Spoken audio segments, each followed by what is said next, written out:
The dust was a living thing. It rose from the cracked earth in pale clouds with every plodding step of the mare, coating Clara Renshaw's tongue, settling in the folds of her worn dress, and turning the black fabric a uniform shade of ghostly gray. It was the color of her life now, a world leached of everything but grit and survival. The sun was a hammer, beating down on the crown of her head until the thoughts in her mind felt slow and thick, like molasses. Her horse, a flea-bitten mare named Patience, was a liar. She had no patience left. Her head hung low. Her ribs showed like the hoops of a collapsed barrel, and a shudder ran through her flank with every other breath. Clara ran a gloved hand down the animal's neck. The leather of her glove cracked and stiff. "Just a little farther," she whispered, her voice a dry rasp. It was a promise she had been making for 3 days, a promise that wore thinner with every mile. Clutched in her other hand was a satchel. It held the sum total of her new existence, a near-empty canteen of warm, metallic-tasting water, a small, heavy Colt pistol that she had never fired, and a letter. The paper was stiff with dried blood, a single dark fingerprint forever marring the address. It was not her blood. The heat shimmered over the distant mesas, making the horizon dance and swim. It was in that shimmering air that she saw him. Henry. He was walking beside the mare, just as handsome as he had been the day they married. His smile as easy and empty as a cloudless sky. "You're a fool, Clara," he said, his voice not a sound but a thought that slipped into her head. "Running to nowhere. There's nothing out here but snakes and death." She squeezed her eyes shut, but he was still there when she opened them. He had always been there, a shadow in the corner of her eye, a presence in a quiet room that made the air feel tight. He was there in the memory of a hand that gripped her arm too hard, leaving a constellation of purple bruises that she'd had to hide beneath long sleeves. Even in the summer heat, he was there in the sharp, dismissive tone he used when she offered an opinion, a tone that taught her silence was a shield. He had been a man of public charm and private cruelty, a wall she had slowly learned not to run into. "I am running to somewhere," she mouthed, the words catching in her dry throat. Henry laughed, the soundless echo of it mocking her. "To a name? Boone. Just a name a dying man sputtered. You think that's a map to salvation?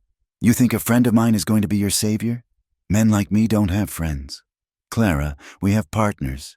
We have witnesses." The memory of that night rose with the dust. The low-lit room above the saloon, thick with cigar smoke and the smell of cheap whiskey. The glint of gold coins on the felt table. Henry, his face flushed, his eyes too bright. He was losing, and he was not a man who lost well. The other player, a man with a scarred face and dead eyes, had laid his cards down with a soft finality. An accusation followed, a lie, a chair scraping back.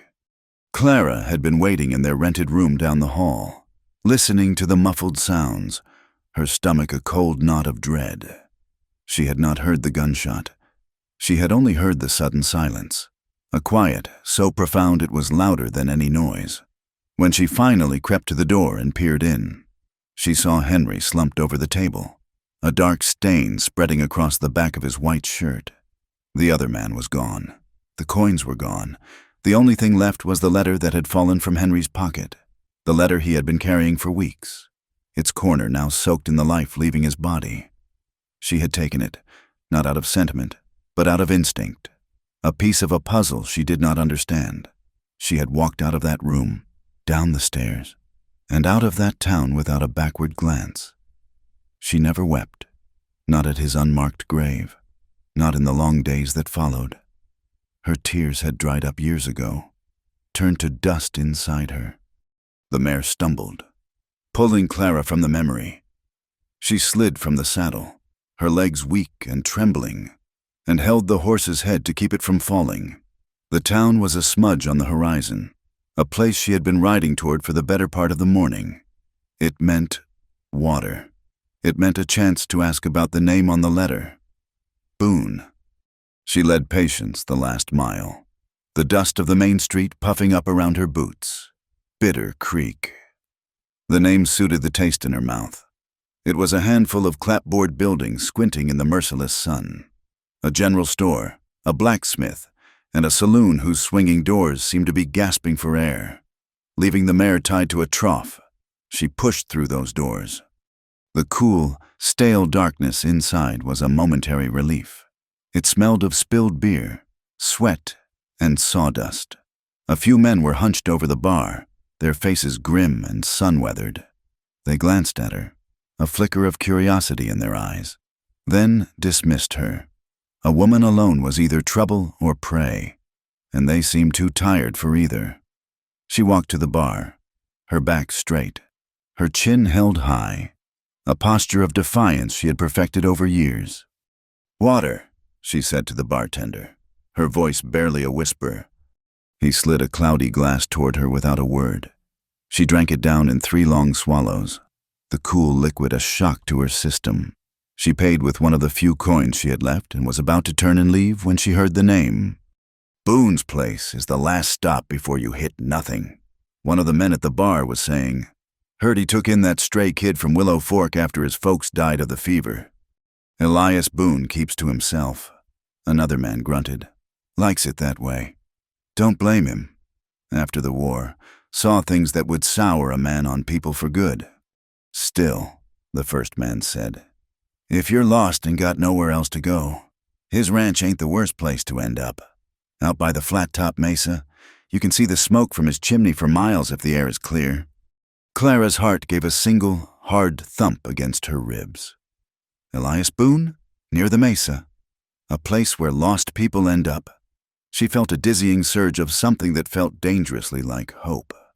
She turned and walked out of the saloon before it could take root, before she could question it.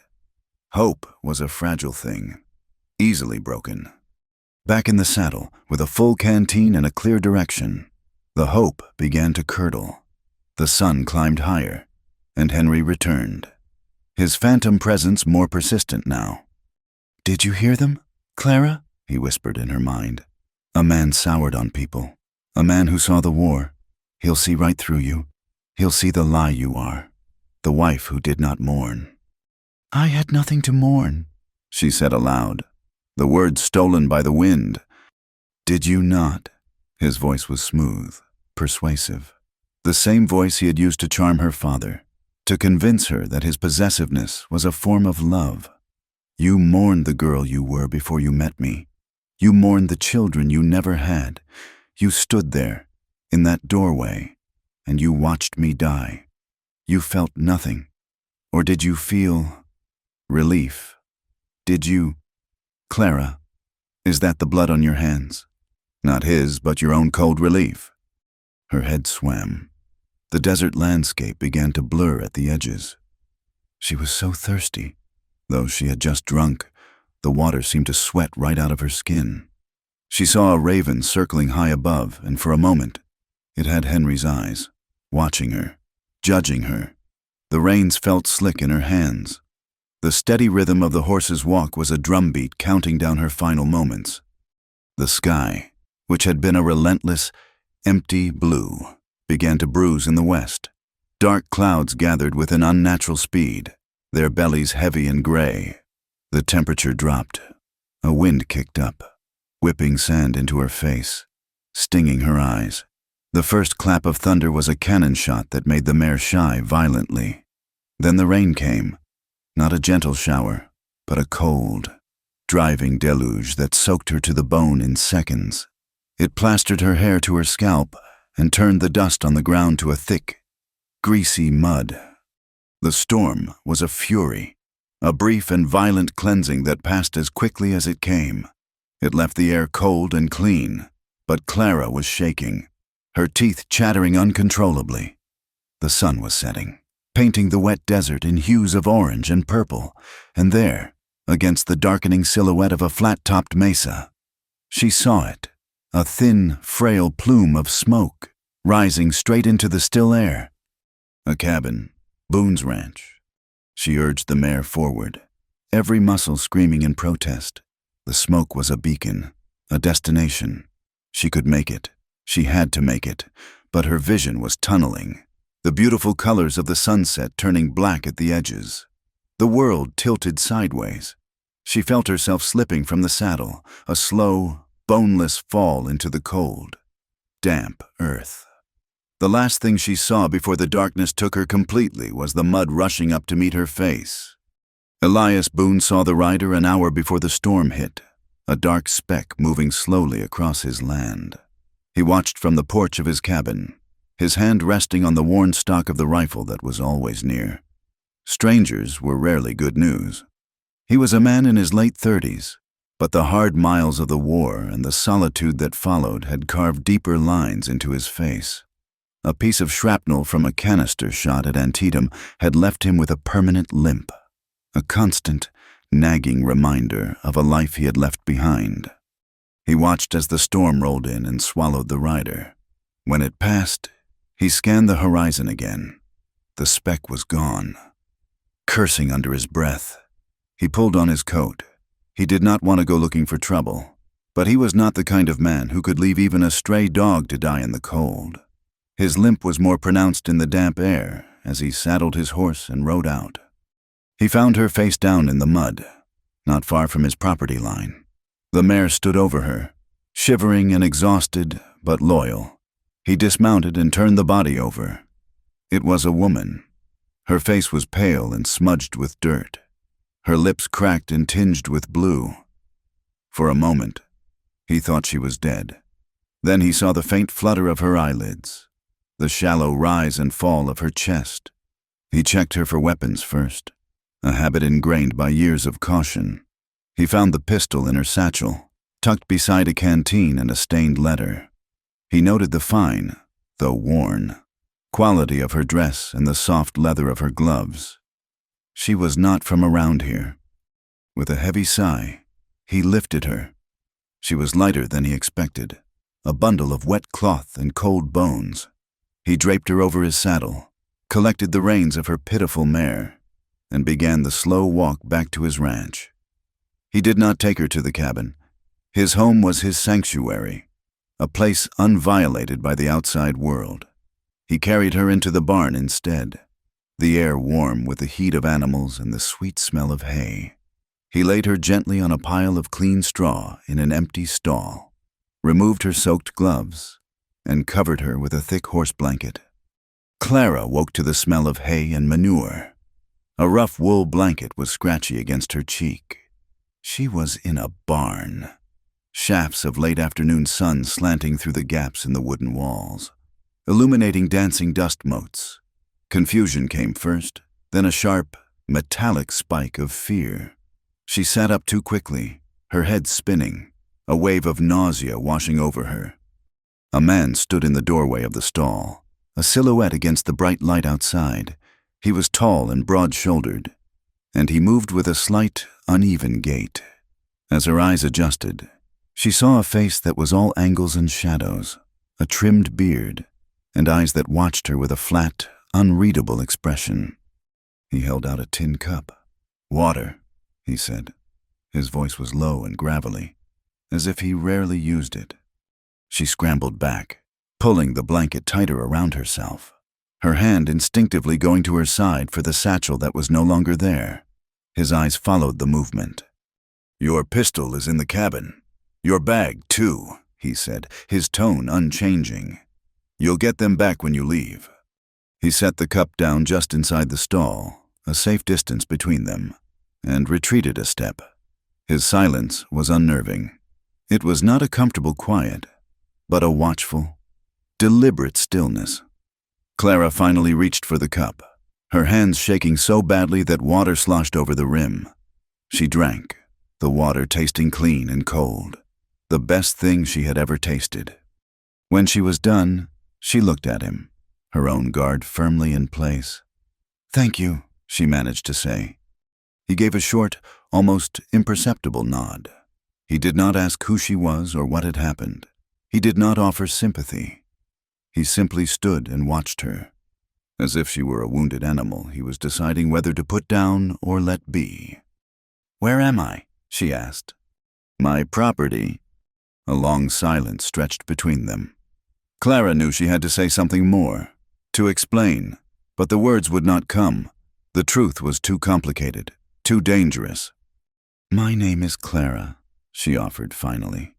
It felt like giving away a piece of herself. He considered this for a moment. Elias Boone. The name settled over her, a strange mix of relief and terror. She had found him.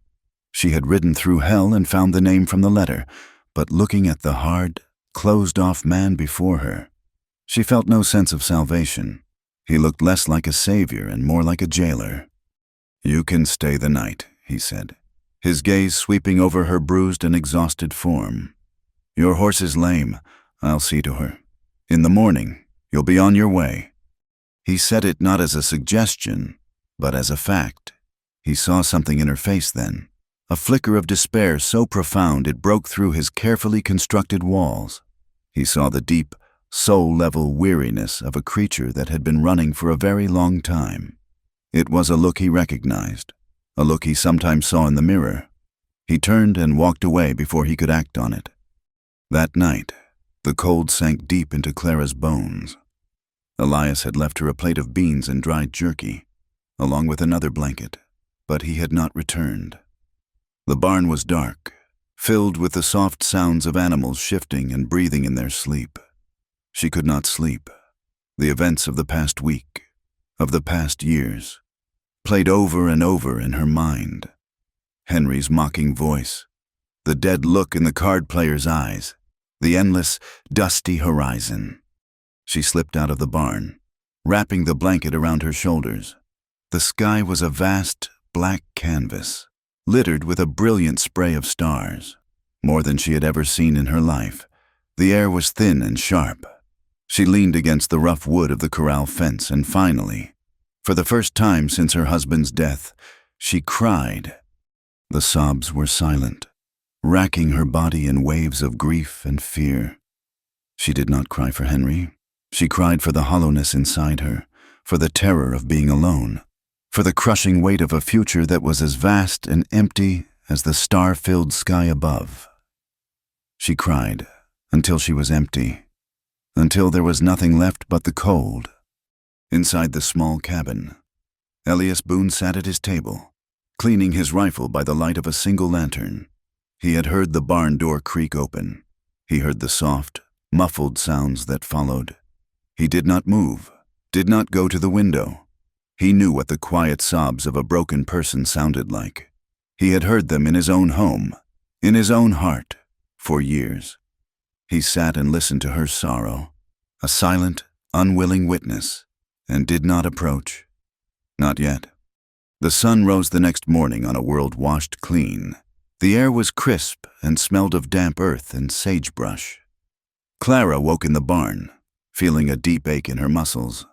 But the feverish haze was gone. She felt present, for the first time in what felt like a lifetime. She was simply in a place, breathing the air, without the immediate, suffocating presence of fear. When she stepped out of the barn, blinking in the bright morning light, Elias was already at work, mending a split rail in the corral fence. He moved with a slow, methodical rhythm, the limp in his right leg a part of the cadence of his labor. He did not acknowledge her at first, his focus entirely on the task at hand. He had left a tin plate with a piece of hardtack and dried apple slices on a crate near the barn door. Food, again, offered without a word, without expectation. She ate slowly, watching him. For a week, this became their routine. She would wake with the sun, and he would already be gone from the cabin, tending to his small herd of cattle, fixing what was broken. His life a steady, quiet loop of work. He cared for her mare, rubbing a liniment into the strained leg and wrapping it with clean cloths. He did it with a tenderness Clara had never seen him display toward a person. He would murmur to the animal, his voice a low rumble, his large, calloused hands gentle and sure. With her, he remained a fortress of silence. He never asked about the blood on the letter, which he had returned to her satchel. He never asked where she was from or where she was going. His silence was a wall. But it was also a space where she was not required to explain, to justify, to defend. She had been questioned and judged her entire life. The absence of it was a strange and unnerving relief. As her strength returned, so did her restlessness. She had never been idle.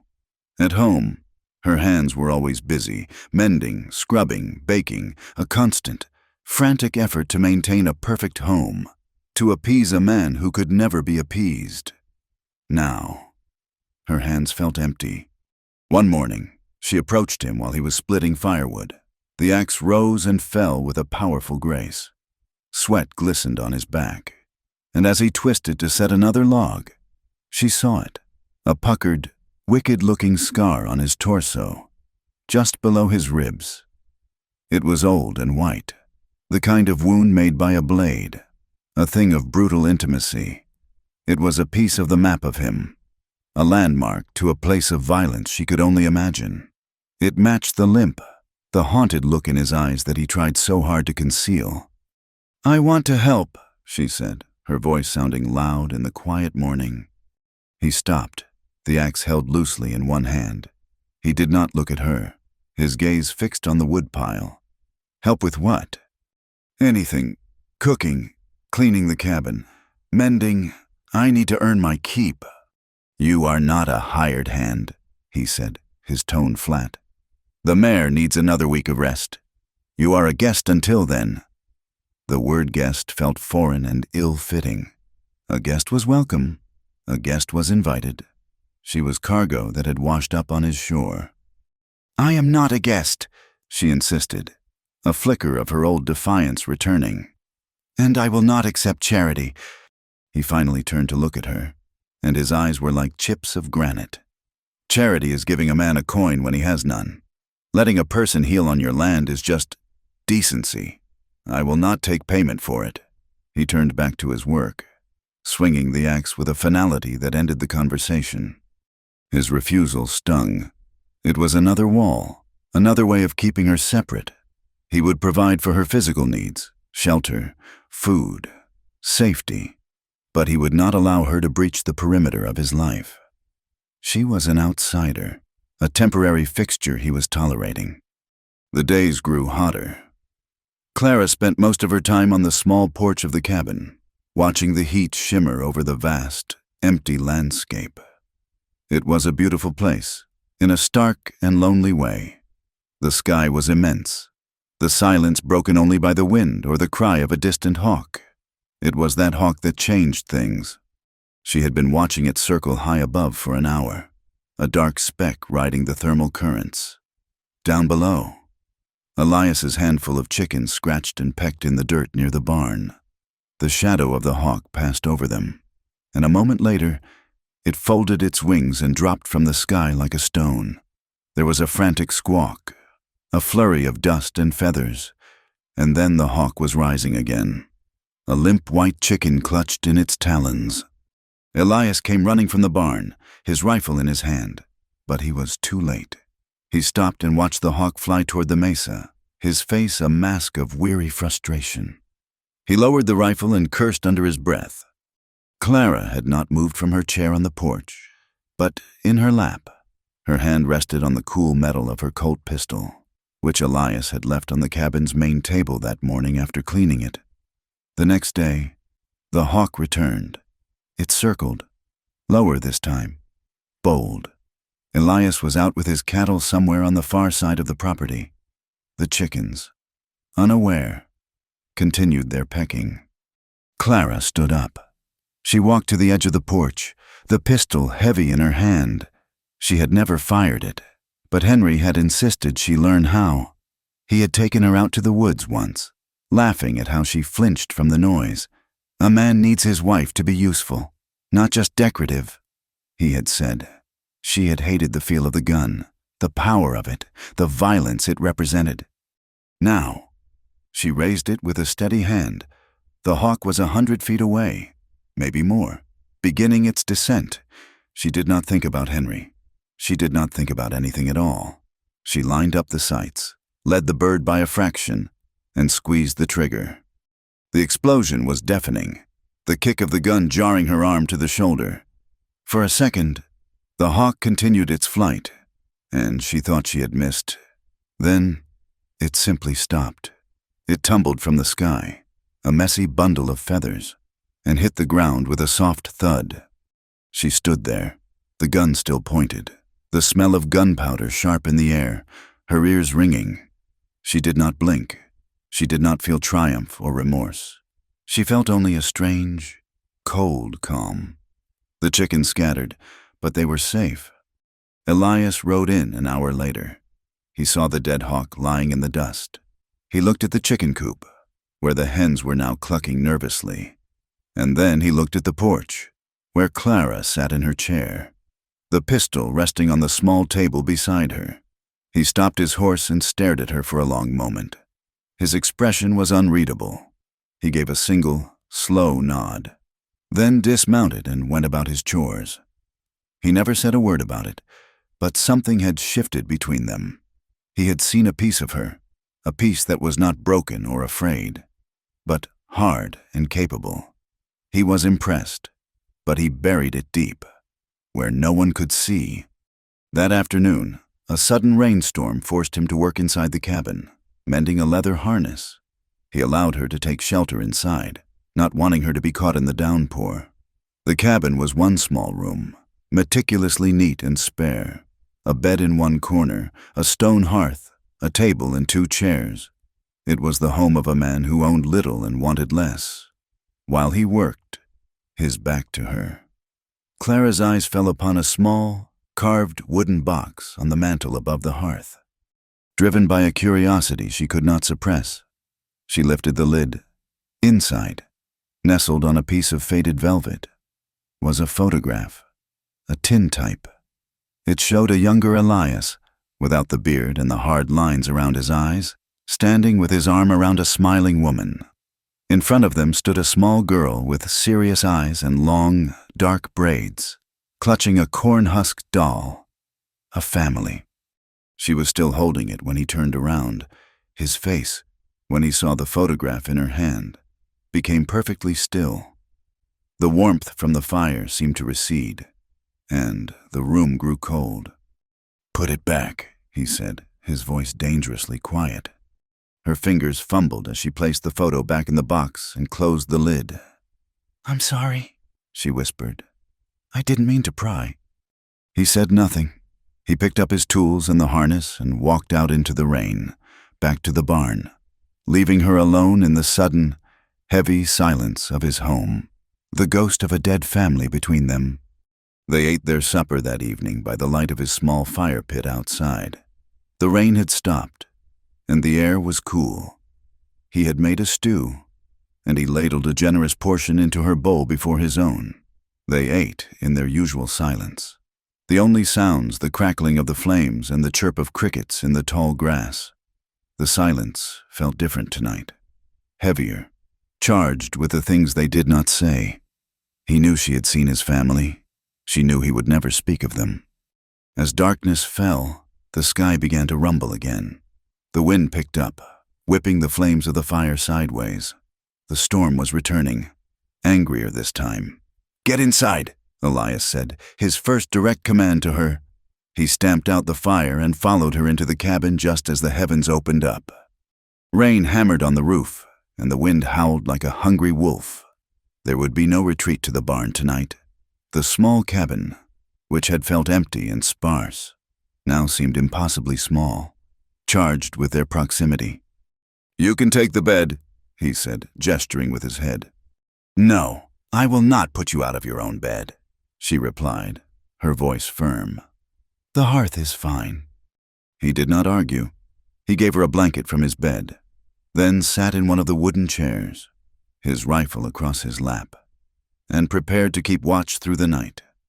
Clara settled herself on the rough stone of the hearth, pulling the blanket around her.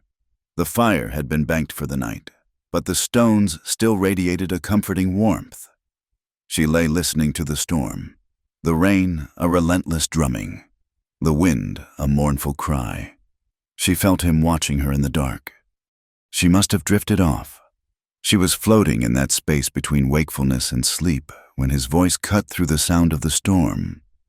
It was low, almost a whisper. "You talk in your sleep." Clara's entire body went rigid. A cold dread, sharp and familiar, washed over her. What had she said? Had she spoken Henry's name? Had she revealed the ugly secrets of her marriage? The truth of his death? She felt exposed, vulnerable, the carefully constructed walls around her past crumbling. She did not answer, did not move, barely breathed. The silence stretched out, broken only by the raging storm. She waited for the questions, the accusations, the judgment. But they never came. He asked no questions. He simply let his statement hang in the air, a quiet observation. In the dim flickering light from the embers in the hearth, she saw him turn his head and look back into the fire, giving her back her privacy. It was an act of such profound, unexpected kindness that it broke something loose inside her. Henry would have used it, would have pried and pushed and twisted her sleep-mumbled words into a weapon against her. This man gave her silence. Slowly, she sat up. He did not seem to notice, his gaze still lost in the dying embers. In that moment, lit by the faint red glow, his face looked impossibly weary, etched with a grief she was only just beginning to understand. He was a man drowning in his own ghosts. She knew that feeling. Without thinking, she reached out and laid her hand gently on his. His skin was rough, calloused, but warm. It was the first time she had touched another person in what felt like an eternity. The contact was electric, a small point of heat and connection in the vast, stormy darkness. He flinched, but it was the barest of movements. Then, slowly, he pulled his hand away. It was not a sharp, angry recoil. It was a careful, deliberate withdrawal. The movement of a man touching something he knew he should not, something he had long since forbidden himself. He stood up without a word and walked to the cabin door. Shame and regret washed over Clara. She had overstepped. She had mistaken his kindness for something more, and he had put her back in her place. She pulled the blanket tight around herself, her hand still tingling from the brief contact, and retreated back into herself. She heard the cabin door open and close. She thought he had gone outside, into the heart of the storm, but when she dared to peek over the edge of the blanket, she saw that he was still inside, standing by the door, his back to her, looking out the single small window at the lightning that tore across the black sky. He stood there for a long, long while, a solitary silhouette watching the storm, and she knew, with a certainty that settled deep in her bones, that the storm he was watching was not the one outside. The storm broke just before dawn, leaving the world drenched and silent. Clara woke on the hearth, the blanket wrapped tightly around her, to find Elias gone.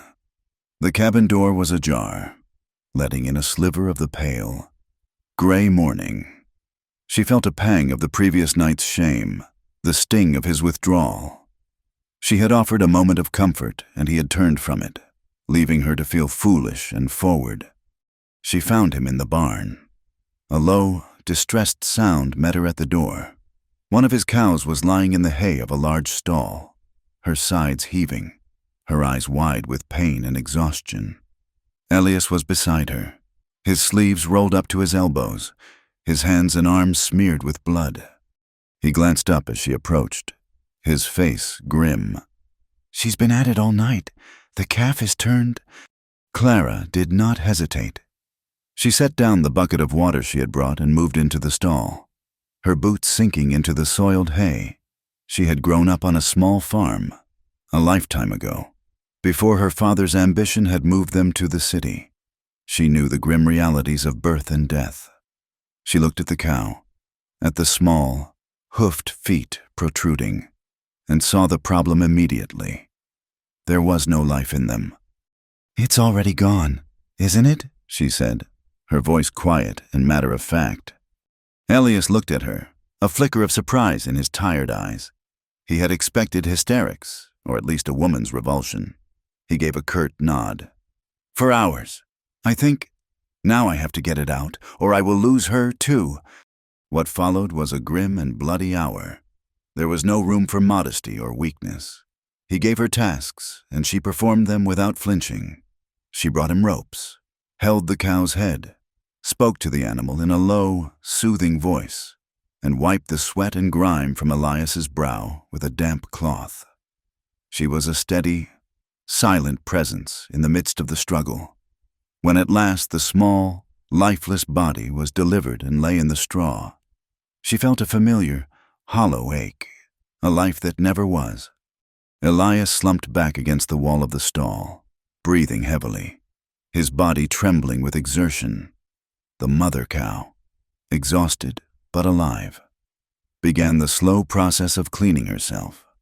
Clara took a bucket of clean water and began to wash the blood from her own hands and arms. "You are not squeamish," Elias stated, his voice raspy with fatigue. It was not a question. There was a current of something else beneath the words, a deep and unsettling curiosity. He had seen women faint at the sight of a pricked finger. This woman had just calmly assisted him in a scene of visceral death, her expression never changing. Clara kept her back to him, her gaze fixed on the water turning pink in the bucket. "I lost a child once," she said, the words falling into the quiet barn like stones into a deep well. "A boy. He was born too soon." She said nothing more. The admission, torn from a place she kept locked away, hung in the air between them. It explained everything, and it explained nothing. She scrubbed her hands with a fierce intensity, as if she could wash away the memory itself. When she was done, she picked up the bucket and walked out of the barn, leaving him alone with the dead calf and the sudden, shocking piece of her past.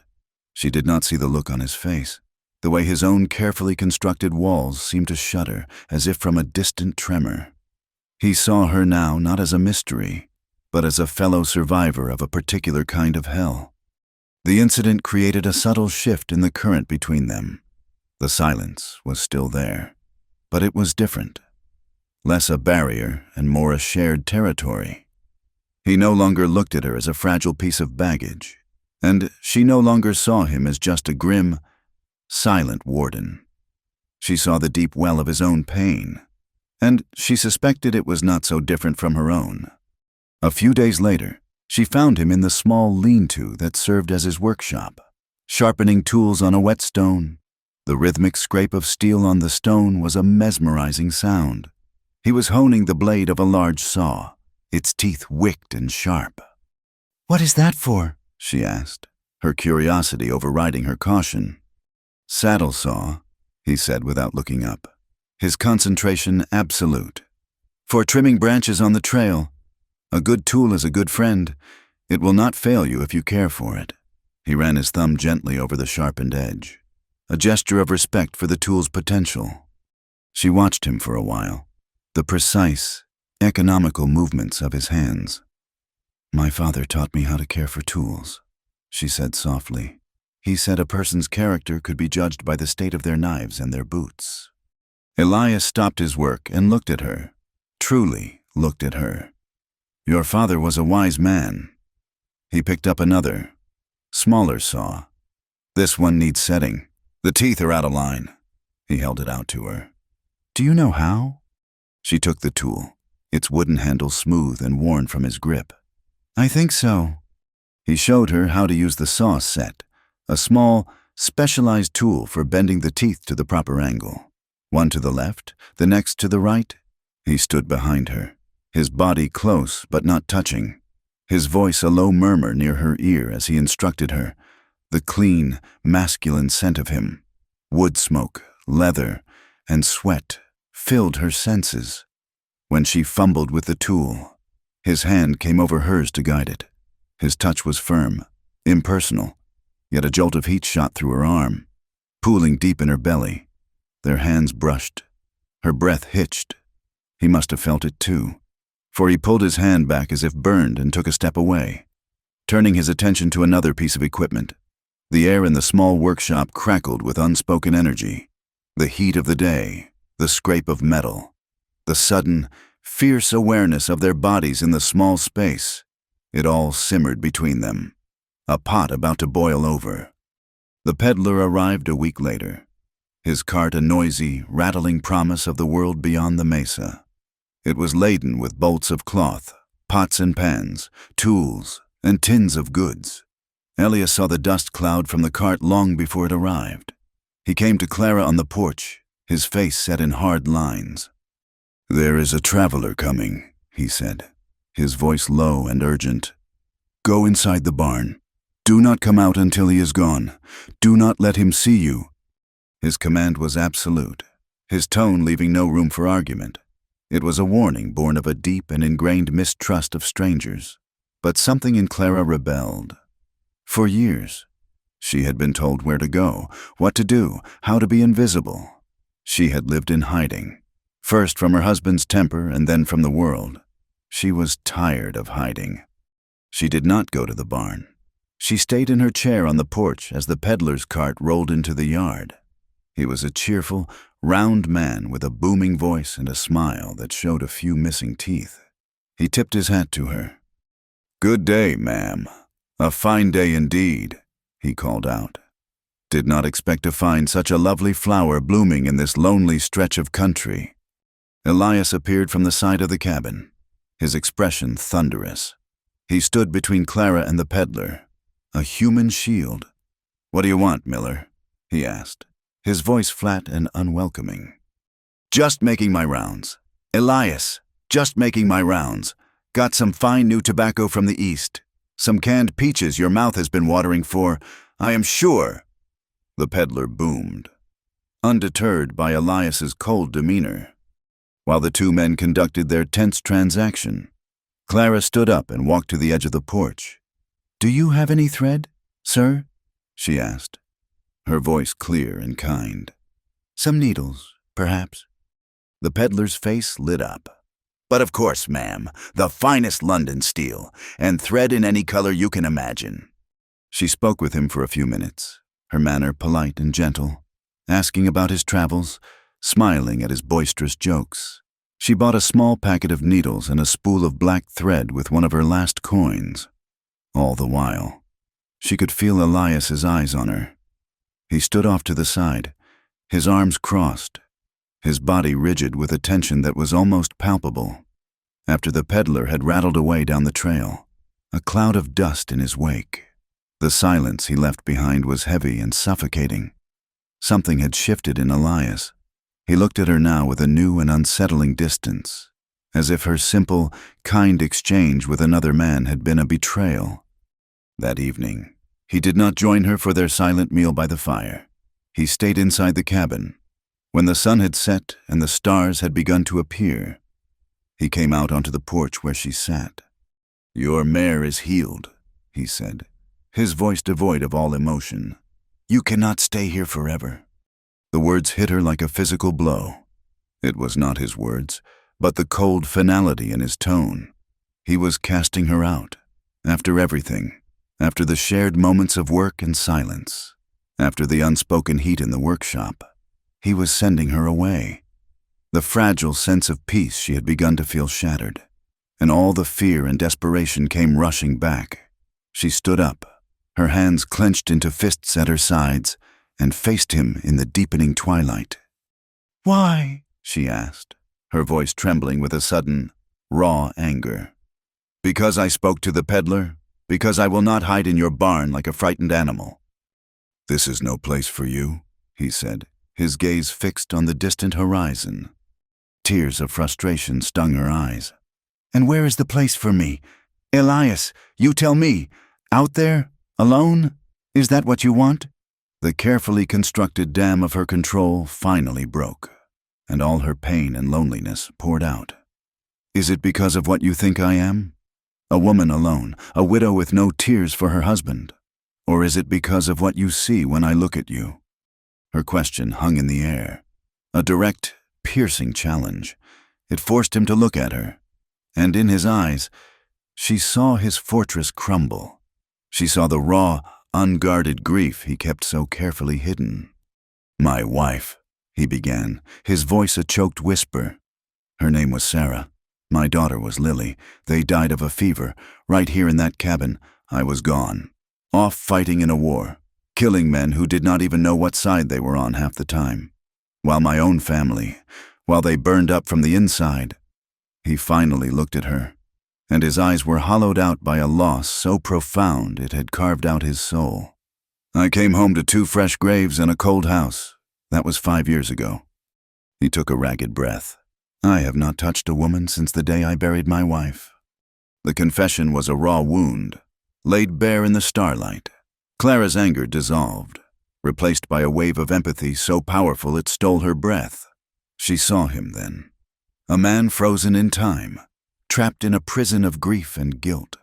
She saw his loneliness, a mirror of her own. She took a step closer, her voice dropping to a whisper. Then let me be the first to touch you like you deserve. It was not an invitation to lust, but an offer of solace, an acknowledgement of his worth, of his pain. She saw him not as a savior or a warden, but as a man who deserved a moment of comfort in a life that had given him none. He flinched as if she had struck him. He shook his head, a silent, desperate refusal, and tried to turn away, to retreat back into his solitary fortress. But she was too quick. She reached up, her hands framing his rough, bearded face, and she kissed him. It was not a gentle kiss. It was desperate, trembling, honest. It was all of her loneliness, all of her fear, all of her unspoken gratitude poured into a single, frantic gesture. For a moment, he remained rigid, a man of stone. Then, with a low groan that seemed to be torn from the very depths of him, he gave in. His arms came around her, pulling her against him with a crushing force, and his mouth answered hers. Not with tenderness, but with a raw, desperate hunger that matched her own. It was the hunger of the starved, the thirst of the dying. Their night was not gentle. It was a storm of repressed need, of 2 lonely souls colliding in the darkness. It was years of pain and solitude and unspoken longing breaking free. In the small, fire-lit cabin, their shared history of loss and survival became a desperate, urgent language spoken by touch and breath and trembling hands. But then, in the midst of the tempest, something shifted. He broke the kiss and simply held her, his forehead pressed against hers, his breathing ragged. He looked down at her, his eyes dark with an emotion she could not name, and a profound reverence softened the hard lines of his face. He lifted her into his arms as if she were weightless, his grip sure and strong. He carried her the few steps to his bed, the bed he had not shared in 5 long years, and laid her down with a gentleness that made her want to weep. He leaned over her, his shadow cast long against the wall by the flickering firelight, and he whispered the words that would forever mark the end of one life and the beginning of another. "You have walked too long alone," he said, his voice thick with emotion. "I will carry you tonight." And in the slow, tender surrender that followed, in the quiet dark of the cabin, firelight dancing on their skin, he carried the weight of her past, her fear, her shame, and for a few precious hours, he made it his own. Clara woke to the smell of coffee and the quiet sounds of a man moving in his own home. She was in Elias's bed, the sheets coarse against her skin, the blanket a heavy, comforting weight. Sunlight, soft and golden, streamed through the cabin's single window, illuminating the dust motes dancing in the air. For a long moment, she lay perfectly still, caught in a disorienting haze between the stormy passion of the night and the stark reality of the morning. The memories came back not in a rush, but as a slow, spreading warmth. The desperation of her kiss, the surprising gentleness in his strength, the reverence in his voice when he had whispered, "I will carry you tonight." A deep blush crept up her neck. She had been so forward, so utterly lost to a need she hadn't known she possessed. Now, in the unforgiving light of day, shame and uncertainty pricked at her. What was she to him now? A moment of weakness? A stray he had taken in and pitied? She heard him moving by the hearth, the clink of a tin cup. She pulled the blanket higher. A sudden, foolish urge to hide. The bed creaked as she shifted, and the sounds from the hearth stopped. The silence was thick with unspoken questions. After a moment, his footsteps approached the bed, slow and deliberate, the familiar sound of his uneven gait on the wooden floorboards. He stood beside the bed, holding a steaming cup of coffee. He did not look at her face, his gaze fixed somewhere on the wall behind her. The morning after was a language neither of them knew how to speak. He was a man accustomed to solitude. She was a woman accustomed to pleasing a man who was never pleased. This new territory was a fragile, uncertain landscape. He held the cup out to her. It was his way of speaking, a simple offering that said more than words could. It said, "I am still here. I do not regret last night. Here is a comfort for your morning." She sat up, holding the blanket to her chest, and took the cup from him. Her fingers brushed his, and the same jolt of heat from the workshop passed between them, a silent acknowledgement of the intimacy they had shared. The air was awkward, but it was a warm, living awkwardness, not the cold, dead silence of before. "Thank you," she said, her voice a little rough from sleep. He gave a short, stiff nod and retreated to the hearth, giving her space. She watched him over the rim of the cup as she sipped the hot, bitter coffee. He moved with a purpose, stoking the fire, slicing bread from a loaf on the table. He was building a wall of routine around the new, fragile thing that existed between them, as if normalcy could protect it. As he worked, she allowed her gaze to trace the line of his back, the breadth of his shoulders beneath his worn shirt. She remembered the feel of the puckered scar on his torso beneath her fingertips, the map of his pain she had briefly been allowed to touch. He was a good man, a broken man, perhaps, but a good one. A feeling began to take root in her chest, something so foreign she could barely name it. It felt like peace, a deep, quiet sense of safety that she had never known in her entire adult life. She knew, with a certainty that was both a comfort and a terror, that it could not last.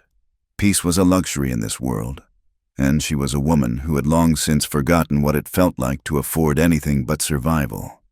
Later that morning, after Elias had ridden out to check his fences, Clara found herself drawn to the far side of the cabin. There, under the shade of a lone, twisted juniper tree, were two simple wooden crosses. They were weathered and gray, the names carved into them softened by wind and sun. Sarah Boone, beloved wife, Lily Boone, our dearest daughter. She stood before the graves for a long time, the vast, silent landscape stretching out behind her. This was the source of his pain, the epicenter of the grief that had hollowed him out.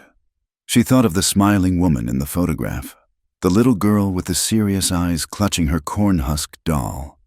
She tried to imagine them here, their laughter filling the quiet cabin, their presence turning this lonely outpost into a home. Her hand went to her own flat stomach. She thought of her son, the tiny, perfect baby who had drawn only a few shallow breaths before leaving a silence in her life as vast as the one Elias now lived in. Henry had been furious, as if the loss were a personal failure of hers. Another way she had disappointed him. He had forbidden her to speak of it, and so she had buried her grief deep inside, a secret grave in her own heart. Now, standing before the grave of a child she had never met, the dam of her own sorrow finally broke. She sank to her knees in the dirt before the smaller cross, the one marked for Lily, and she wept. She wept for the little girl with the dark braids, for the mother who had died beside her, for the father who had come home to nothing but silence and crosses. She wept for her own lost son, and she wept for the woman she had once been, the woman who had believed in a future that had never come to be. Her sobs were quiet, absorbed by the thirsty earth, a private baptism of grief. She did not know how long she knelt there, but when she finally rose, her eyes raw and her body feeling strangely light, she felt a sense of release. She had shared her ghosts with his. She had mourned in his sacred space, and in doing so, had found a piece of her own healing. She turned back toward the cabin, a quiet resolve settling over her. She would not be a burden to this man. She would not be another ghost to haunt him. A rider appeared on the horizon a few days later, kicking up a plume of dust that was visible for miles. It was not the rattling cart of the peddler, but a single horseman moving with a steady, familiar pace. Elias saw him coming, and his body went still, his hand resting on the axe he had been using to split wood. "That is Jebediah," he said to Clara, who was hanging some washed clothes on a line she had strung between the cabin and a post. "A neighbor. His ranch is a half-day's ride east." He did not tell her to hide this time. Her presence here was a fact now, one he seemed ready to defend. Jebediah was a tall, wiry man with a kind, sun-creased face. He dismounted and greeted Elias with a familiar nod. His eyes flickered toward Clara, a friendly but curious glance. But he did not ask. He and Elias spoke for a while about the lack of rain, the price of cattle, the small, practical concerns that made up their world. But Clara sensed a tension beneath the easy talk. Jebediah had not ridden half a day just to discuss the weather. Finally, as he was preparing to leave, Jebediah turned to Elias, his expression becoming serious. He spoke in a low voice, but Clara, standing on the porch, heard every word. "I was in Bitter Creek for supplies yesterday. Elias," he said, his gaze steady, "heard some talk. There was a man asking questions at the saloon, a stranger, asking about a widow with red hair and a dead husband." The world seemed to stop. The gentle breeze, the chirping of insects, the distant lowing of a cow, it all faded into a dull roar in Clara's ears. Red hair, a dead husband. They were looking for her. Elias's face became a mask of stone. He did not flinch, did not react in any way that Jebediah could see. But Clara saw the muscles in his jaw tighten. "What kind of man?" Elias asked, his voice flat. "Not a lawman," Jebediah said, shaking his head. "Carried himself like a man who gets paid to find people who do not want to be found. Had cold eyes. I thought you should know." "I appreciate it, Jebediah," Elias said. The two men shook hands, a silent understanding passing between them, and the neighbor mounted his horse and rode away, leaving a heavy, dangerous silence in his wake. Elias stood watching the dust settle for a long time. Then he turned and walked into the cabin. Clara followed him, her heart hammering against her ribs. He did not look at her. He walked to the main table, picked up her Colt pistol, and checked its chambers. Then he knelt, lifted a loose floorboard near the hearth, and placed the pistol inside the dark space beneath. He replaced the board, the sound of the wood settling into place like the closing of a coffin lid. He was hiding her weapon, taking away her only means of defense. But she knew, with a sudden, gut-wrenching certainty, that it was not an act of control. It was an act of protection. He was taking the burden of the fight onto himself. He finally turned to face her. His eyes were dark, searching. "Who is looking for you, Clara?" The time for secrets was over. The fragile peace had been shattered. And now the truth, in all its ugliness, had to be told. She sank into one of the wooden chairs, her legs suddenly too weak to hold her. "My husband," she began, her voice barely a whisper. His name was Henry Renshaw. He was not the man people thought he was. He was wanted, not for robbing banks or killing men in the street, but for other things. For fraud, for cruelty. He ruined families with bad investments, then disappeared with their money. He hurt people in ways that do not leave visible scars. She paused, the memories a bitter taste in her mouth. "He hurt me." Elias listened, his expression unchanging, his silence an invitation to continue. "The man he was playing cards with that night, he was not a stranger. He was one of the men Henry had cheated. He had been tracking him for months. I think the man asking questions in town must be a partner of his, or someone he hired. Henry stole a great deal of money from him." She took a shaky breath, forcing herself to meet Elias's gaze. This was the hardest part, the part she had never spoken aloud to another soul. "When I heard the commotion in that room," she said, her voice dropping lower, "I did not run for help.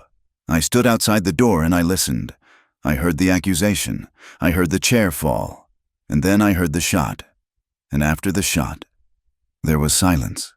I waited. I waited a long time before I looked inside. I wanted to be sure he was dead." She finally broke eye contact, staring down at her hands, which were twisted together in her lap. "I did not kill him, but I may have helped him die. I stood there and I let it happen. And when I saw him lying there, I did not feel sorrow. I felt free." She looked up, bracing herself for the judgment, the disgust, the revulsion she was sure she would see in his eyes. She had confessed her darkest secret, confessed to being a wife who rejoiced in her husband's death. Elias did not flinch. He did not move.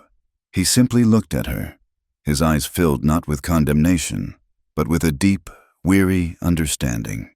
He crossed the small space between them and knelt in front of her chair, taking her trembling hands in his own. "You are not the first person to survive evil by letting it die," he said, his voice a low, steady rumble that seemed to settle the frantic trembling inside her. His words were absolution. It was not pity or forgiveness, but a profound acknowledgement of the world's brutality, a shared understanding that sometimes survival was a messy, ugly business. In that moment, he saw all of her, the darkness and the light, and he did not turn away. The last of her guilt, the heavy shroud she had worn for so long, began to unravel. That night, the air in the cabin was different. The impending threat from the outside had forged a new, unbreakable bond on the inside. After their simple meal, as the fire in the hearth cast flickering shadows on the walls, Elias came to her. He did not touch her, but stood before her, his expression more serious than she had ever seen it. "If someone comes for you," he said, his voice low and intense, "I will not let them take you alive." It was a grim promise, a vow spoken in the harsh language of the frontier. It was the most beautiful thing anyone had ever said to her. It meant he would stand between her and the world, that her life was now a thing he would protect with his own. "But you have to do something for me," he continued, his gaze unwavering. "You have to stop looking like you deserve to be punished." His words struck her to the core. He saw it. He saw the guilt she carried in the slump of her shoulders, the apology in her eyes. He was not just offering to protect her body. He was demanding that she save her own soul. He was telling her to live. Tears welled in her eyes, but they were not tears of sorrow or fear. They were tears of profound, overwhelming gratitude. She reached out and touched his cheek, her fingers tracing the rough line of his beard. "Okay," she whispered. He leaned into her touch, and the last of his defenses seemed to fall away. He gathered her into his arms, and this time when he kissed her, it was not with the desperate hunger of their first night, but with a slow, deep tenderness that spoke of promises and shared tomorrows. They made love again, but it was different. It was a quiet conversation, a slow rediscovery of touch without pain, of intimacy without fear. It was a conscious act of healing, of two survivors laying their ghosts to rest. Side by side, they moved together with a shared understanding, their whispered words not of passion, but of solace and acceptance. Later, as she lay curled against him, his arm a solid, protective weight across her body, she felt a quiet settle over her that was deeper than any sleep she had ever known. The fear that had been her constant companion for years, the tight knot of anxiety in her stomach, was gone. For the first time, she did not feel like she was waiting for the other shoe to drop. She was simply here, safe in the arms of a man who understood her darkness and was not afraid of it. As she drifted off to sleep, the last thing she was aware of was the gentle, rhythmic stroke of his hand on her hair, a silent, steady promise that he would watch over her while she dreamed. The quiet lasted for 3 days. It was a fragile, precious thing, a thin pane of glass between them and the harsh world outside. They moved around each other in the small cabin with a new, quiet choreography. He would wake first and build the fire, and the smell of coffee would be her gentle alarm. She would make breakfast, biscuits and bacon, and they would eat at the small table, their knees sometimes brushing, a silent acknowledgement of the night they had shared. There were no grand declarations, no promises whispered in the daylight. There was only the steady, comforting presence of another soul in the crushing silence of the landscape. It was a language of shared tasks and small kindnesses, a language of healing. Clara felt the tight, watchful knot inside her begin to loosen, strand by strand. On the 4th day, the glass shattered. A rider approached from the west, the direction of Bitter Creek. He was not a neighbor. This man rode a fine, strong horse, and he sat in the saddle with a straight-backed confidence that was at odds with the weary posture of a rancher or a drifter. He was clean, too clean for the trail, his duster coat unsoiled, his hat set at a precise angle. Elias saw him first. He was mending a harness on the porch, and he simply stopped, his hands frozen in their work. His body became a statue of pure, watchful stillness. "Clara," he said, his voice low and devoid of inflection. "Go inside. Stay away from the window." Her heart leaped into her throat. She obeyed instantly, her brief sense of peace evaporating like a puddle in the noon sun. From the shadowy interior of the cabin, she peered through a small gap in the curtains. The rider drew up in the yard and dismounted with a fluid, practiced motion. He was a man in his 40s, with a neatly trimmed mustache and eyes that seemed to take in everything. The state of the barn, the number of horses in the corral, the thin plume of smoke from the chimney, in a single, sweeping glance. "Good day to you," the stranger called out, his voice smooth and educated. He had a smile that did not touch his flat, coin-like eyes. "Looking for the owner of this property? Name's Elias Boone." Elias stepped off the porch, placing himself between the cabin and the newcomer. "I am Boone," he said. The man's smile widened a fraction. He reached into his coat and produced a folded piece of paper and a small, tin star. "Marshal Silas Croft," he announced, tapping the badge. "United States Marshal's Office. I am tracking a fugitive. A woman.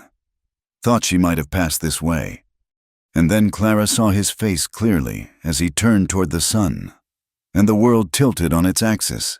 She knew him. Her hand flew to her mouth to stifle a gasp. He was not a marshal. His name was Silas Croft, but he was no lawman.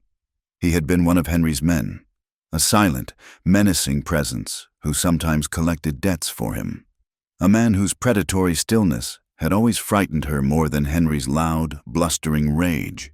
He was a part of the life she had fled, a living ghost from her past. "What woman?"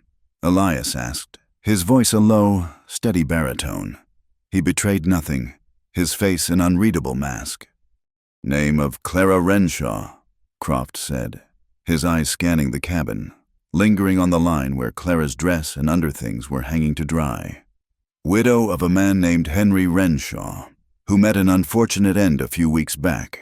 She is wanted for questioning in connection with his death, and for theft. It seems she absconded with a considerable sum of her late husband's money." He paused, letting the lie settle in the dusty air. "She has red hair. A memorable woman." Elias shook his head slowly.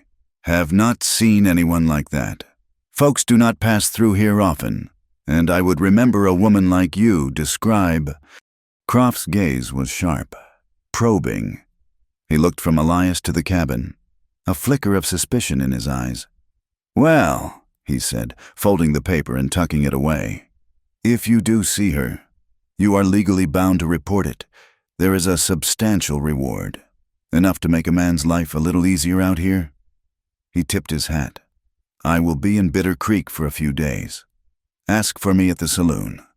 He mounted his horse, gave one last, lingering look at the cabin, and rode away, leaving a trail of dust and cold dread behind him. Elias waited until Croft was a small speck on the horizon before he turned and came back inside. He closed the door and the small cabin was plunged into shadow. He looked at Clara, and she saw the grim certainty in his eyes. "You know him," he stated. She could only nod, her throat too tight for words. "He is not a marshal. He worked for my husband." Elias's jaw tightened. "The money he mentioned. Is that true?" "No," she whispered, shaking her head. "Henry had no money left. He had lost it all. There is no money. There is only me. They want me, not a reward." He began to pace the small space, his limp more pronounced, a sure sign of his agitation.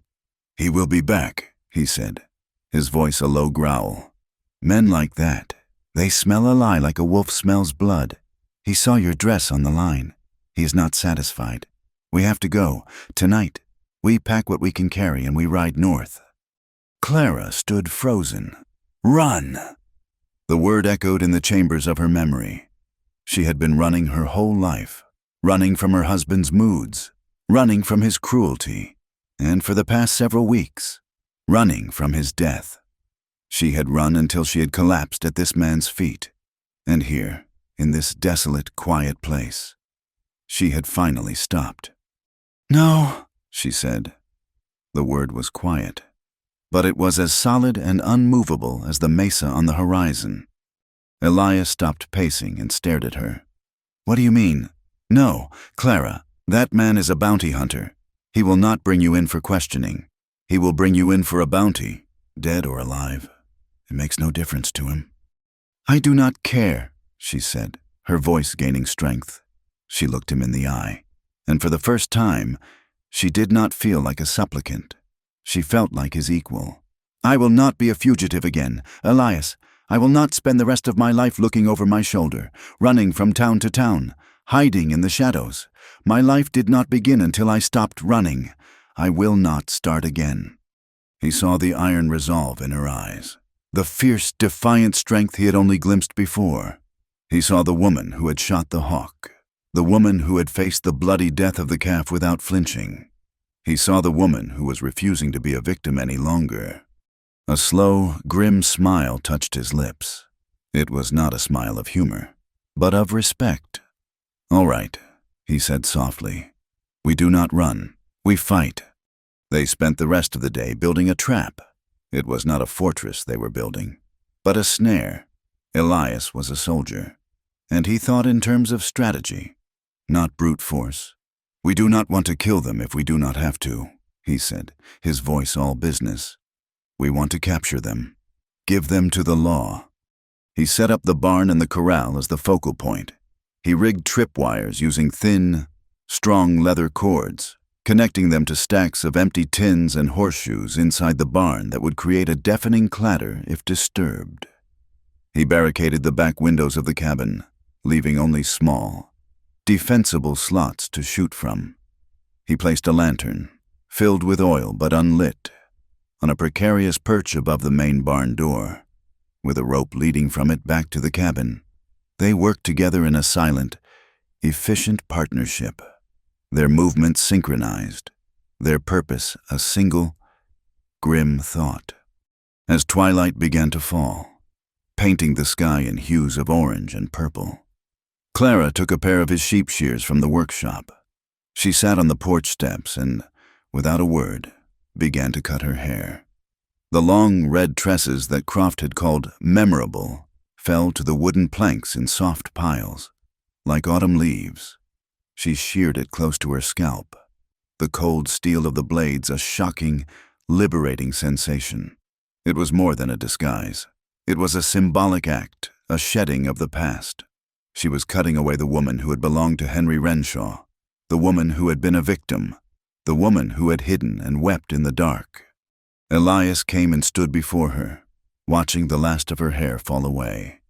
When she was done, she looked up at him, her face framed by the short, ragged crop, her eyes large and luminous in the fading light.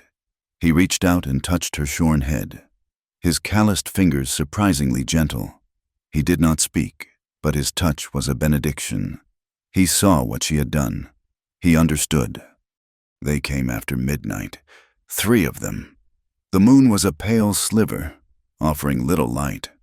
Croft and 2 other men, dark shapes on horseback, moving slowly, cautiously toward the silent ranch.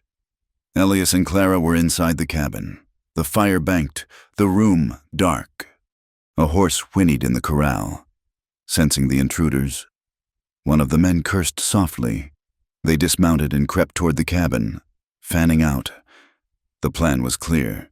2 would storm the cabin while 1 watched the back. The first crash was the sound of a heavy boot splintering the cabin door. A dark shape filled the doorway, and Elias, crouched beside the wall, fired his rifle. The sound was deafening in the enclosed space. The man grunted and fell backward out of the doorway. Another man shouted from the darkness, and a gun roared in reply. The bullet thudding into the wall above Clara's head, sending splinters stinging into her cheek. From the back of the cabin, there was another crash as the 3rd man tried to break through a barricaded window. It was chaos, a terrifying whirlwind of noise and shadows and the acrid smell of gunpowder. Elias fired again into the night. A bullet tore through the wall near him, and he cried out, a sharp, ragged sound of pain, and slumped to the floor. "Elias!" Clara screamed, crawling toward him. "My leg," he grunted, his face pale in the gloom. "It is my leg. I'm all right. Keep shooting." But the men were smarter now. They were not charging blindly. They were taking cover, waiting. Clara knew they were trapped. Croft was still out there, directing them, waiting for his moment. Then she remembered the lantern, the trap. But to get to the rope, she had to expose herself. She looked at Elias, bleeding on the floor, at the splintered door, at the darkness outside that held men who wanted her dead. And she remembered his words. "You have to stop looking like you deserve to be punished." In a final, desperate act of courage, she stood up and ran out the broken door, screaming into the night, "I am here! It is me you want!" It was a crazy, suicidal act, and for a moment, the shooting stopped, the sheer shock of her appearance silencing the guns. She was the bait. Croft, seeing his prize in the open, shouted at his remaining man, "Get her! The barn!" The man, a large, hulking shadow, broke from his cover and ran toward her.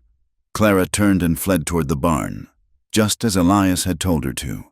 The man followed, his heavy boots pounding the earth behind her. As he passed the main barn door, she heard the glorious, deafening clatter of the tripwire being sprung. She did not stop. She ran to the side of the barn, grabbed the rope they had left dangling, and pulled with all her might. The lantern tipped from its perch, crashed to the ground in front of the barn door, and a whoosh of orange flame erupted as the spilled oil ignited the dry hay and wood. The fire spread with terrifying speed, a wall of flame engulfing the front of the barn. The man who had followed her was trapped inside, his shouts turning to screams. Croft, seeing his plan go up in flames, his men gone, fired one last, wild shot in her direction before mounting his horse and disappearing into the night. Silence descended, broken only by the roar and crackle of the burning barn. Clara ran back to the cabin. Elias was trying to drag himself up, his face slick with sweat. His trouser leg was soaked in blood, a dark, spreading stain. With shaking hands, Clara tore a strip from her dress and tied a tourniquet above the wound. Then she helped him to the table and lit a lantern. The bullet had gone clean through the fleshy part of his thigh. It was bleeding heavily. "The whiskey," he rasped, nodding toward a bottle on a shelf. "And your sewing kit." She brought them, her hands trembling so badly she could barely hold them. She poured whiskey over the wound, and Elias's entire body went rigid, a low groan escaping his clenched teeth. But he did not cry out. Then, by the flickering lantern light, with shaking hands and a courage she never knew she possessed, she began to sew the wound shut. The needle was clumsy in her fingers, the thread slick with blood. But she pushed the needle through his skin, pulling the edges of the terrible wound together, stitch by bloody stitch. The sky in the east was beginning to turn gray when the sound of another rider approached. Clara's blood went cold. Croft! He had come back. She grabbed Elias's rifle, her knuckles white. But the voice that called out was familiar. Elias Boone, it is Sheriff Brody. I saw the smoke from the ridge. An old war friend, the sheriff from a town a day's ride away. A good man Elias had mentioned once. Relief washed over her so powerfully her knees buckled. The sheriff, a large man with a kind face and weary eyes, took in the scene, the burning barn, the dead man in the yard, Elias bleeding on the table, and the woman with the shorn hair and the blood on her hands. Elias, his voice weak, told him everything. Then Clara, her voice low but steady, told her story, the whole truth. Henry, the abuse, the death she had not mourned, the bounty hunter. She left nothing out. When she was finished, the sheriff was silent for a long time. Looking from her to Elias, he sighed, a deep, weary sound. The law is for justice, not for vengeance, he said, his voice gentle. From what I can tell, justice was done a long time ago. As for the rest, well, this territory is full of people running from something. He looked directly at Clara, and his eyes were full of a surprising kindness. You have had your punishment. Now live.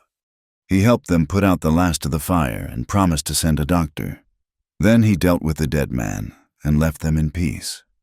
That night, the adrenaline was gone, leaving only pain and exhaustion in its wake. Elias was weak from blood loss, too weak to move from the chair.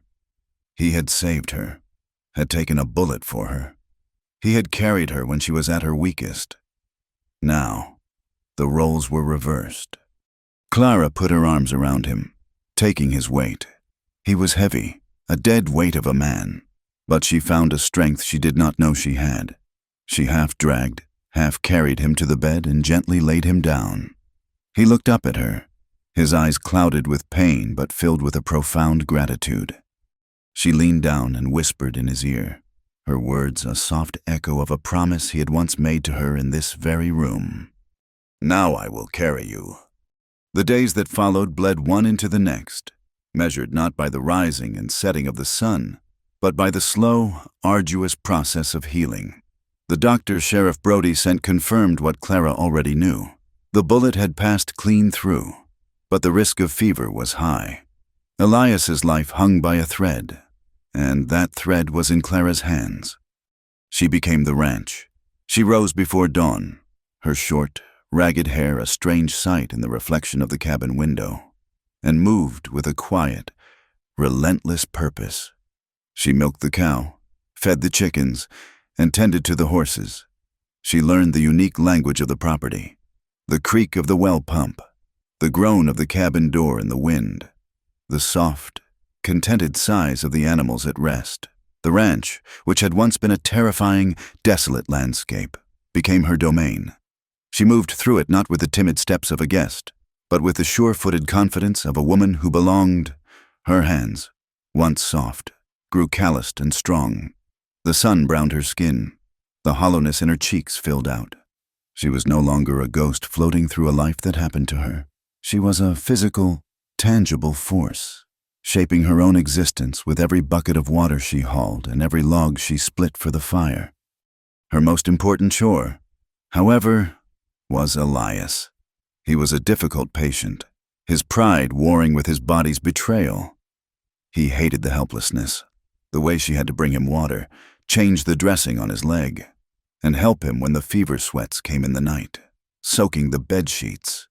In his delirium, he would sometimes cry out names, Sarah, Lily, and his hands would reach for ghosts she could not see.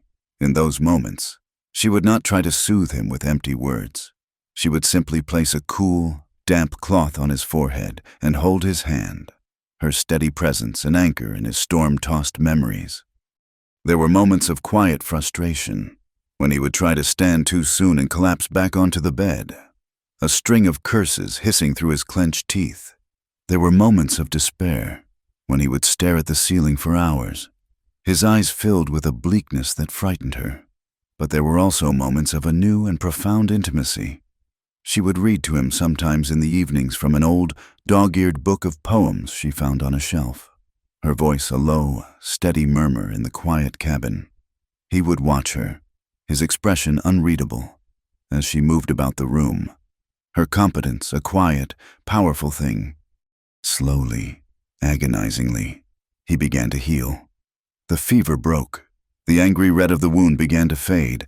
First, he was able to sit up in a chair on the porch, his face pale but his eyes clear. Then, he began to walk, leaning heavily on a crude crutch he had fashioned from a juniper branch. His limp was worse now, a permanent, deep-set hitch in his gait. But he was alive. He was whole. As his strength returned, so did the world outside. The story of the shootout at Boone's Ranch had spread like a wildfire. It was a tale that had all the elements the frontier loved. A mysterious widow, a reclusive veteran, a trio of bounty hunters, and a fiery, violent end. They needed supplies, and the day came when the trip to Bitter Creek could no longer be postponed. The thought of facing the town filled Clara with a cold dread. She was the woman with the dead husband and the shorn hair, a figure of gossip and speculation. She put on her plainest dress and tied a scarf over her head, a futile attempt to be invisible. As they rode in the wagon, with Elias handling the reins, she sat stiffly, her hands clenched in her lap. The town was just as she remembered it, a dusty street lined with false-fronted buildings. But this time, it felt different. This time, every window seemed to hold watchful eyes, every doorway a whispering mouth. As they pulled up to the general store, a hush fell over the boardwalk. Faces turned. Conversations stopped. Clara could feel the weight of their stares, the hot, prickling judgment. She wanted to shrink, to disappear. Elias, however, seemed oblivious. He climbed down from the wagon, his movements slow and deliberate, and then he turned and held his hand up to her. It was a simple, public gesture, but it was a declaration. She is with me. Clara took his hand, his grip warm and steady, and allowed him to help her down.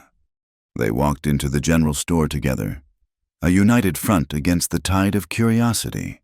The storekeeper, a balding man with wire-rimmed spectacles, stopped his work, his mouth slightly agape.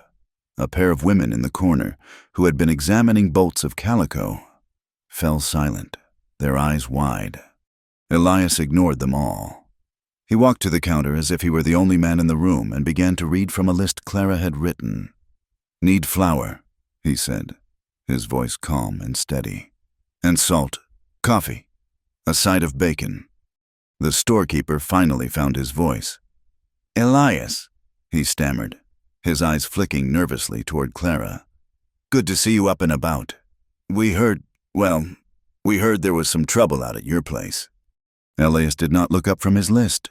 He simply placed his hand on the small of Clara's back, a quiet, possessive gesture. "The trouble is over," he said. Then he looked the storekeeper directly in the eye, his gaze clear and unflinching. "I would like you to meet my wife, Clara." The word hung in the air, as loud and shocking as a gunshot. "My wife!" Clara's breath caught in her throat.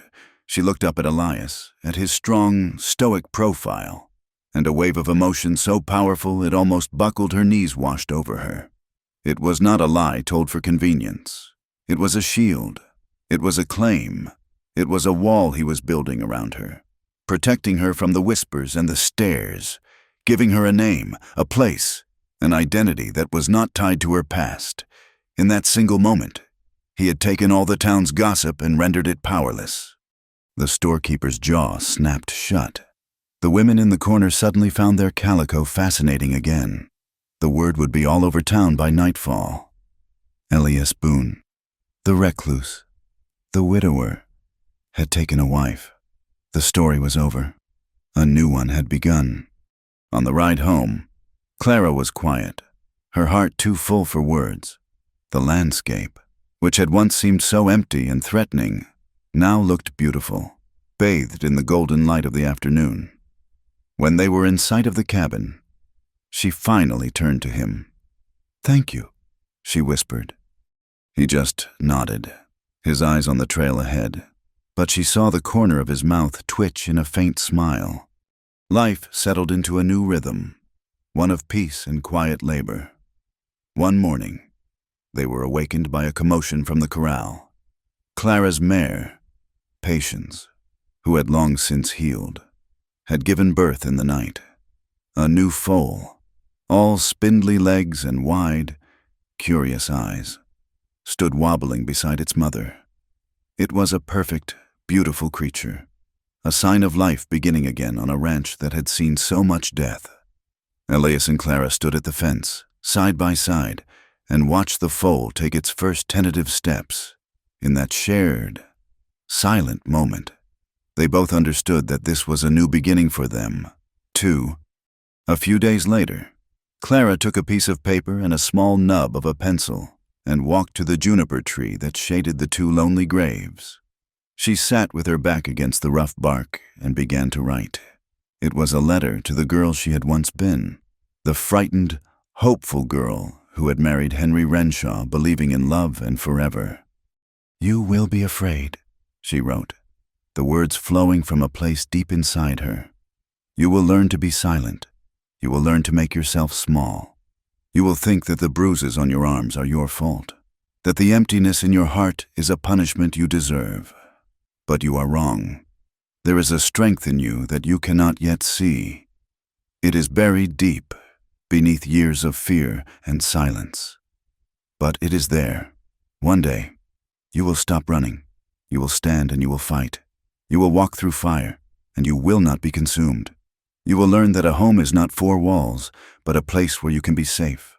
You will learn that love is not a cage, but a quiet hand in yours. You will survive. You are a survivor." She folded the letter, dug a small hole in the earth beside Lily's grave, and buried it. She was burying the past, letting the ghost of the woman she had been rest in peace.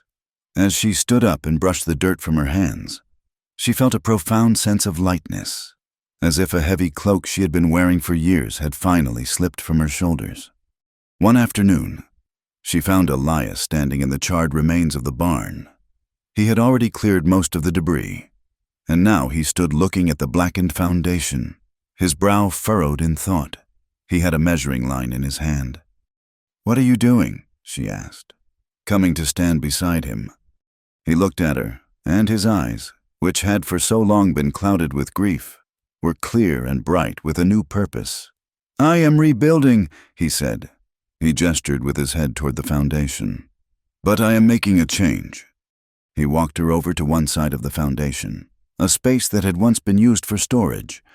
"I am building a room for you here," he said, his voice quiet but firm. "A place you can shut the door and still feel safe."